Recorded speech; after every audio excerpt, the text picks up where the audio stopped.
Hello friends, today we are going to read CBSE class 10th Maths NCERT exercise 6.2 की एक theorem है BPT. BPT means basic proportionality theorem. ये theorem हम पढ़ने जा रहे हैं। थ्योरम का स्टेटमेंट है, थ्योरम 6.1 स्टेटमेंट है, if a line is drawn parallel to one side of a triangle to intersect the other two sides in distinct points, the other two sides are divided in the same ratio. Okay, इस statement को मैं explain करके और theorem start कर देता हूं। First of all, if a line is drawn parallel to one side, if a line is drawn parallel to one side, यानी एक लाइन है जो किसी ट्राइंगल की इस वन साइड के पैरेलल है। If it is parallel, then the other two sides are divided in the same ratio. ऐसी कंडीशन में if this line is parallel, in this condition AD upon DB equal होगा AE upon EC के। ये हमारा theorem का statement है कि अगर लाइन पैरेलल है तो ऐसी कंडीशन में AD upon DB equal to AE upon EC हमें प्रूव करना है। ओके, स्टार्ट करते हैं। फर्स्ट ऑफ ऑल गिवन, इसको पढ़कर बताना है कि इसका गिवन क्या है। If a line is drawn parallel, given में सबसे पहला पॉइंट है कि triangle ABC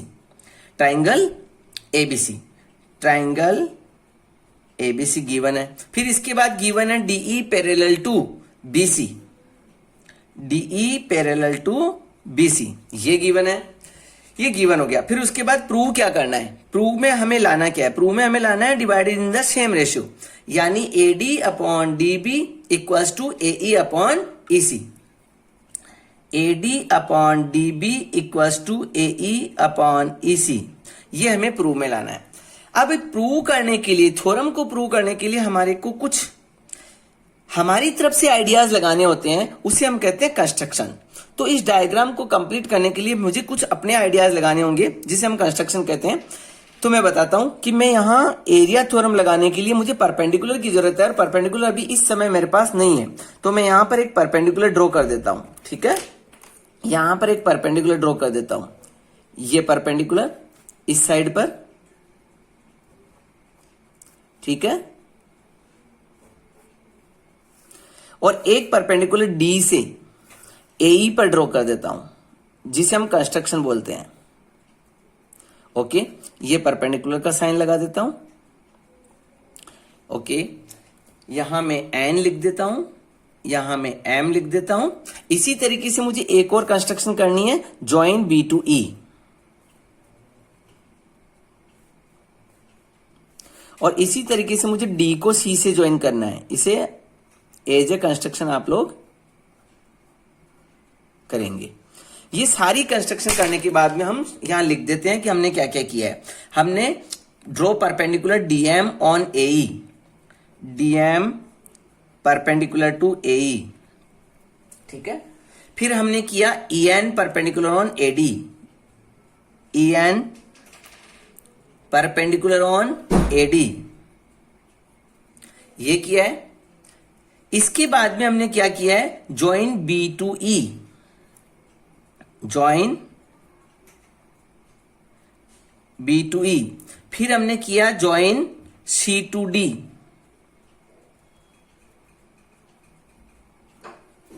C to D, ये हमने ज्वाइन किए हैं। ठीक है, इसके बाद हम करते हैं प्रूफ स्टार्ट, थ्योरम को प्रूव करना स्टार्ट करते हैं। ओके, फर्स्ट ऑफ ऑल कि मुझे रिक्वायरमेंट है AD अपॉन DE की। AD अपॉन D, यहां से देखो AD अपॉन DB के लिए मुझे क्या करना पड़ेगा, AD लाने के लिए मुझे एरिया ऑफ AD लेना है, और DB लाने के लिए मुझे एरिया ऑफ DB लेना है।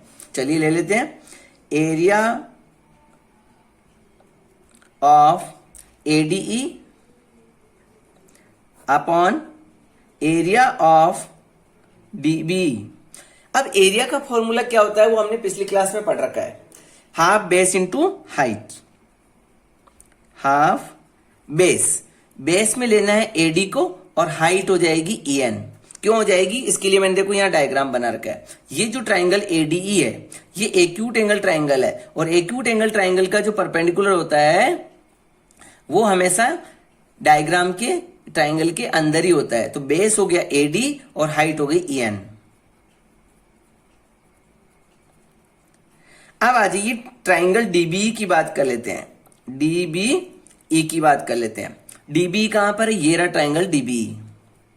इस ट्राइंगल डीबीई को भी मैंने यहां पिक कर रखा है, डीबीई इस ट्राइंगल को पिक करके यहां बना रखा है। चलिए ये ऑब्ट्यूज एंगल ट्राइंगल है, अगर मैं ई से परपेंडिकुलर डालूंगा तो वो इसके अंदर नहीं एंटर करेगा, बल्कि वो इसकी यहां एक्सटेंडेड साइड पे बनेगा। ये जो डीबी है ना, इसको पहले एक्सटेंड करनी पड़ेगी, ओके, इसको यहां एक्सटेंड करनी पड़ती है, क्योंकि अगर आप ई से परपेंडिकुलर डालेंगे किसी भी कंडीशन में वो परपेंडिकुलर इस ट्राइंगल के अंदर नहीं होगा, बल्कि वो यहां आउटसाइड बनेगा, बाहर की ओर बनेगा यहां। तो इस तरीके से परपेंडिकुलर जो बनने वाला है इस ट्राइंगल का, ये परपेंडिकुलर यहां पर इस जगह बनने वाला है, इस डीबी का परपेंडिकुलर ये ईएन पे बनेगा। मैं वापस बोलता हूं कि ये जो परपेंडिकुलर बनने वाला है, इस डीबी का जो परपेंडिकुलर डालोगे तो वो इसके अंदर एंटर नहीं करेगा, वो यहां एक्सटेंडेड इस एक्सटेंडेड बीडी पर आएगा, यहां ईएन। तो इस तरीके से ये यहां पर बनेगा। तो इसका आंसर क्या बना, डीबी का फॉर्मूला क्या बना, यहां पर डीबी का बेस हो गया डीबी, हाइट हो गई EN, half into DB into EN. अब ईएन से ईएन कैंसिल, हाफ से हाफ कैंसिल, तो रिमाइंडर बच गया एडी अपॉन डीबी। इसको मैं इक्वेशन नंबर फर्स्ट दे देता हूं। अब देखो एडी अपॉन डीबी का तो आंसर आ गया, अब बच गया एई अपॉन ईसी का। एई अपॉन ईसी, एई अपॉन ईसी लाने के लिए मैं कौन से ट्राइंगल में जाऊंगा, इस एई को लेने के लिए मैं इस एडी में ट्रांसफर करने वाला हूं, ये AD, okay. Area of triangle ADE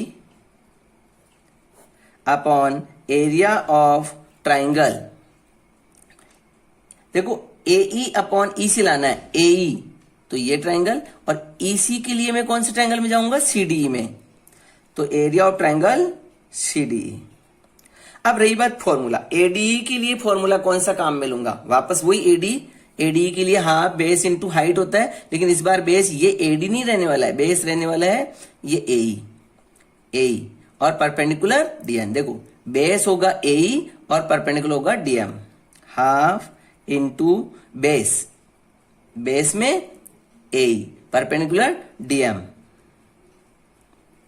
upon CD triangle में जाइए, ये रहा सीडी ट्राइंगल। इस सीडी ट्राइंगल में बेस कौन होगा, सीई होगा, सीई, और परपेंडिकुलर कौन होगा, डीएम। देखो इस ट्राइंगल में भी जब परपेंडिकुलर डालोगे तो इस सीडी ट्राइंगल में जब परपेंडिकुलर ड्रॉ करोगे तो परपेंडिकुलर इसके यहां डीएम बनेगा, यहां बनेगा इस जगह ऐसे। जब भी परपेंडिकुलर डालोगे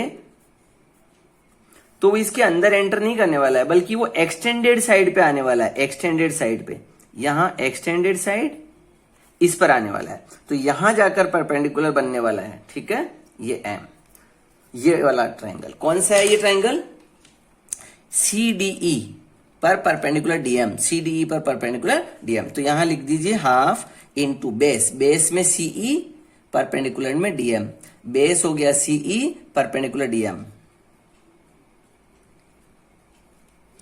DM cancel, half cancel, then remainder is AE upon CE. ये इक्वेशन सेकेंड।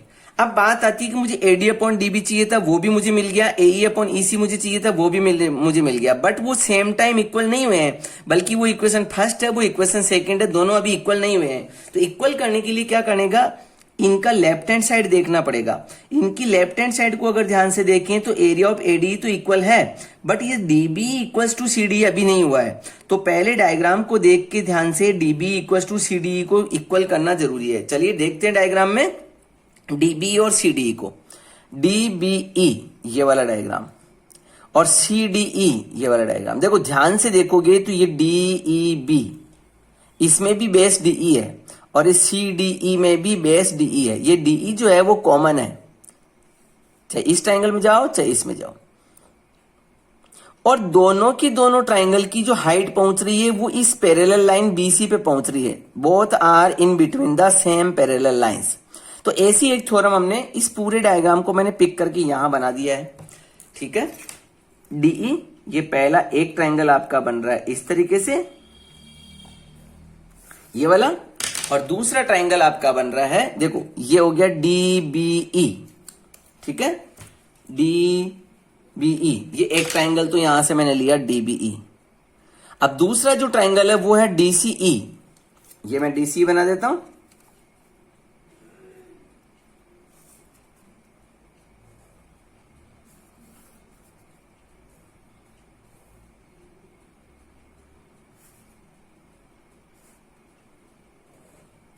ये DC। अब अगर तुम ध्यान से देखो तो दोनों ट्राइंगल में एक चीज तो कॉमन है, कौन सी, कि उनकी जो साइड है ना, बेस जो है ना, वो बेस कॉमन है DE। ये ट्राइंगल है वो भी बेस DE पे बना है, ये ट्राइंगल भी बेस DE पे बना है, और दोनों between the same parallel lines है। तो ये एक 9th क्लास की थ्योरम है कि कोई भी दो ट्राइंगल अगर सेम बेस पर बने हो और सेम पैरेलल लाइंस के बीच में बने हो तो उन दोनों का एरिया इक्वल होता है। ठीक है, तो यहां लिख देते हैं, we know area of two triangles on same base and between same parallels are equal। दो ट्राइंगल जो सेम बेस पे बने हो और सेम पैरेलल लाइंस में बने हो तो उनका एरिया जो होता है वो हमेशा इक्वल होता है। ठीक है, जो कि सेम बेस में बनी हो, सेम पैरेलल्स में बनी हो तो उनका एरिया इक्वल होता है। तो ऐसी कंडीशन में अब इसका मतलब हुआ कि area of BD equal to area of CD हो गया। ठीक है, area of BDE equal to area of CDE, this one, area of BDE equal to area of CDE, ये दोनों अब इक्वल हो गए। तो यहां लिख देता हूं therefore area of triangle BDE कह दो चाहे DB कह दो, equal to area of triangle CDE, ये दोनों इक्वल हो गए। इसको मैं कह देता हूं ये थर्ड इक्वेशन है। देखो अब ध्यान से देखो कि ये दोनों इक्वल करने के लिए इनका लेफ्ट हैंड साइड इक्वल करना जरूरी था, कर दिया। AD इक्वल हो गया, DBE CD इक्वल हो गया। यानी कि अगर मैं यहां लिखूं using first, second and third, अगर तीनों इक्वेशन को मर्ज कर दूं तो ऐसी कंडीशन में अब ये भी इक्वल, तो ऐसी कंडीशन में ये सब इक्वल हो गए हैं। तो यहां सिर्फ एक लाइन लिखनी है कि अब ये इक्वल हो चुके हैं। AD अपॉन DB इक्वल है AE अपॉन CE के। क्योंकि इनका लेफ्ट इक्वल कर दिया तो राइट ऑटोमेटिक इक्वल हो गया। और ये हमारी थ्योरम में जो हमारी रिक्वायरमेंट थी, जो हमें प्रूव करना था, वो कंप्लीट प्रूव हो चुका है।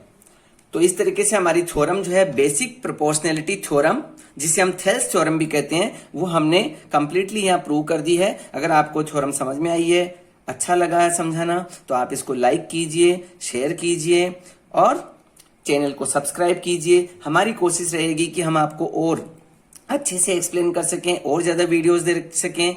हम एक्सरसाइज 6.2 के मैं सारे एग्जांपल्स एक्सप्लेन करके एक वीडियो डालने वाला हूं कल तक, और एक्सरसाइज 6.3 एक्सप्लेन करने वाला हूं। फिर उसके बाद 6.3 के एग्जांपल्स जो इंपॉर्टेंट है वो मैं एक्सप्लेन करके वीडियो डालने वाला हूं।